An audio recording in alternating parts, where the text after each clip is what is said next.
Nampally exhibition ground లో 75వ all India art exhibition ను ప్రారంభించారు నిజామాబాద్ ఎంపీ కవిత. ప్రభుత్వంతో మాట్లాడి కళాకారుల కోసం ప్రత్యేక భవనాన్ని ఏర్పాటు చేయిస్తానన్నారు. తెలంగాణ ఉద్యమంలో కళాకారుల పాత్ర మరువలేనిదని అన్నారు. మన సంస్కృతిని ప్రపంచ దేశాలకు చాటిన ఘనత కళాకారులదే అన్నారు. ఎగ్జిబిషన్ లో వివిధ రాష్ట్రాలకు చెందిన ఆర్టిస్టులు ప్రదర్శించిన చిత్రాలు ఆకట్టుకున్నాయి.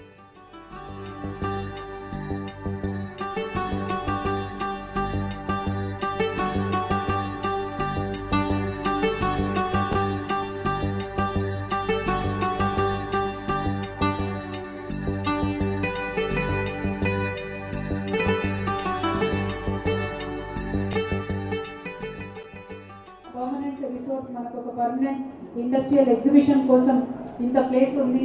చాలా మంచిగా ఇప్పటికే మనం దీన్ని యూటిలైజ్ చేసుకుంటున్నాం.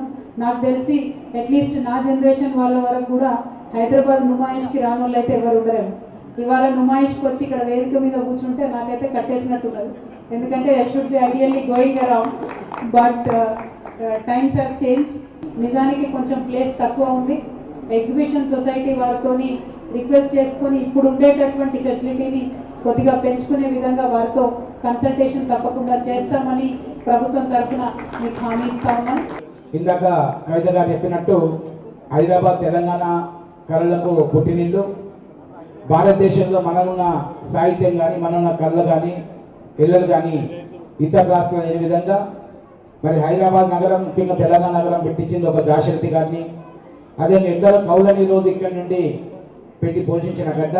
ఆర్ట్కి కానీ ఇక్కడ కళలకు కానీ ఇక సంస్కృతి కానీ పెద్ద ఎత్తున పీఠ వేయాలనే ఉద్దేశంతో మరి కాళోజీ పేరు మీద యూనివర్సిటీ, అదేవిధంగా తెలంగాణ ఉద్యమం పనిచేసిన ప్రొఫెసర్ జయశంకర్ గారి పేరు మీద ఒక యూనివర్సిటీ, అదేవిధంగా దాశరథ్ గారి పేరు మీద ఒక అవార్డు, ఇటువంటి అన్ని కూడా ప్రోత్సహించింది మన ప్రభుత్వం.